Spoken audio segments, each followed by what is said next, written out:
Welcome to PHP and MySQL essential training.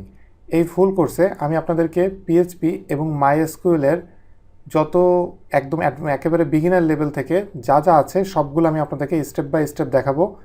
এবং PHP হলো একটা স্ক্রিপ্টিং ল্যাঙ্গুয়েজ যেটা ওয়েব ডেভেলপমেন্টের জন্য ইউজ করা হয়, এবং মাইএসকিউএল হলো এর ডাটাবেস যেটা ওয়েব পেজে আপনি যখন কাজ করবেন তখন ডাটাবেসের মাধ্যমে আপনি কীভাবে কাজ করবেন। তো এই দুইটার কম্বিনেশনে আপনি কিভাবে একটা ব্যাকগ্রাউন্ড আপনি ওয়েব অ্যাপ্লিকেশন তৈরি করতে পারবেন ওয়েবের জন্য, সেটার জন্য আপনাকে প্রথমে জানতে হবে যে আপনি পিএইচপিটা কি, এর যেসব লুপগুলো আছে, এর যেসব সিনট্যাক্সগুলো আছে, কোনটা দিয়ে কীভাবে কাজ করে, এই জিনিসগুলো আপনাকে প্রথমে জানতে হবে। তো প্রথমে ওই জিনিসগুলো জানানোর জন্যই এই কোর্সটা অনেক লম্বা একটা কোর্স, বাট এই কোর্সটা আপনি প্রথমে যদি আপনি পুরোটা করে ফেলেন তাহলে পিএইচপি সম্পর্কে ধারণা আপনার একদম ক্লিয়ার হয়ে যাবে এবং মাইএসকিউএল সম্পর্কেও ধারণা পুরো ক্লিয়ার হয়ে যাবে। তো এই কোর্সটা শুরু করার আগে আপনাদের জন্য আরেকটা জিনিস জানা খুব জরুরি। যেমন আপনি এখানে যদি দেখেন, এখানে 3টা কোর্স আপনারা দেখতে পাচ্ছেন। প্রথমটা এই কোর্সটা যেটা আপনারা দেখছেন, PHP and MySQL essential training, এই কোর্সটা এখন আপনারা দেখছেন।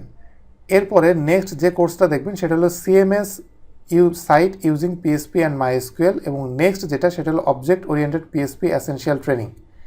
এখন এই যে 3টা কোর্স, আপনি যদি একেবারেই বিগিনার হয়ে থাকেন, যে আপনি একদম পিএইচপি মাইএসকিউএল সম্পর্কে একেবারে হালকা ধারণা আছে, এটা আপনি একদম স্ক্র্যাচ থেকে শিখতে চান, তাহলে এই কোর্সটা আপনার জন্য পারফেক্ট। সেটা হলো PHP and MySQL essential training, যেটা টোটালি বিগিনারদের জন্য। নাম্বার 2 যেটা দেখতে পাচ্ছেন, CMS site using PHP and MySQL, এটা হলো এই যে এসেনশিয়াল কোর্সে আমি যা যা দেখাবো এইটার উপর বেস করে আমি একটা সাইট তৈরি করব, সিএমএস সাইট। আপনি যদি বিগিনার লেভেলে থেকে থাকেন, আপনি যদি এই প্রথম কোর্সটা না দেখে আপনি দ্বিতীয় কোর্সটাতে যান, তাহলে আপনার সমস্যা হবে।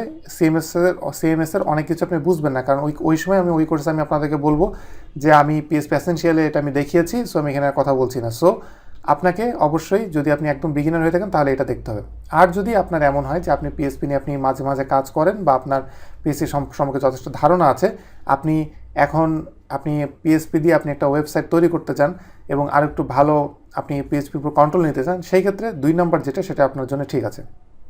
এবং 3 নম্বর যে কোর্সটা, এই কোর্সটা হলো যে পিএইচপি যে অবজেক্ট ওরিয়েন্টেড ল্যাঙ্গুয়েজ করা হয়েছে এখন, এই অবজেক্ট ওরিয়েন্টেড ল্যাঙ্গুয়েজ যে পিএইচপি, এটার মাধ্যমে আপনি কীভাবে অবজেক্ট ওরিয়েন্টেডভাবে আপনি কীভাবে কোডিং করতে পারবেন, সেটার উপরে এই কোর্সটা, 3 নম্বর কোর্সটা। তা আপনি যদি বিগিনার হয়ে থাকেন তাহলে আপনার জন্য অ্যাবসোলুটলি এটাই হলো রাইট পজিশন, প্রথম কোর্সটা শুরু করা, এরপরে সেকেন্ডটা। আর আপনি যদি ইন্টারমিডিয়েট পজিশনে থাকেন তাহলে 2 নম্বরটা অথবা 3 নম্বরটা। তো এই হলো লার্নিং পাথ। আর আমাদের এখানে যখন আমি কোর্সগুলা আমি একটা করে লেসন নিব, লেসনের সময় আপনি অবশ্যই খেয়াল রাখবেন যে আমি কখন কোন এক্সারসাইজ ফাইল ওপেন করে কাজ করছি, ওই এক্সারসাইজের ফাইলের নাম দেখে ওই এক্সারসাইজ ফাইলের এগেনস্টে আপনি কাজ করবেন। এক্সারসাইজ ফাইলগুলো আমাদের ইউটিউব চ্যানেলে যেসব ভিডিও আছে, ভিডিওর আন্ডারে যে ডেসক্রিপশন সেকশন আছে, ওইখানে একটা লিঙ্ক পাবেন, ওখান থেকে আপনি এটাকে ডাউনলোড করে নেবেন, এক্সারসাইজ ফাইলটাকে। তো এখানে অনেক কিছুই আমাকে দেখাতে হবে। আর আমাদের যে ইউটিউব চ্যানেলে অবশ্যই সাবস্ক্রাইব করবেন, কারণ আমরা লেটেস্ট যেসব কোর্স বের করছি সেসব কোর্স সম্পর্কে আপনি তাহলে খুব দ্রুত জানতে পারবেন। তো চলুন শুরু করা যাক।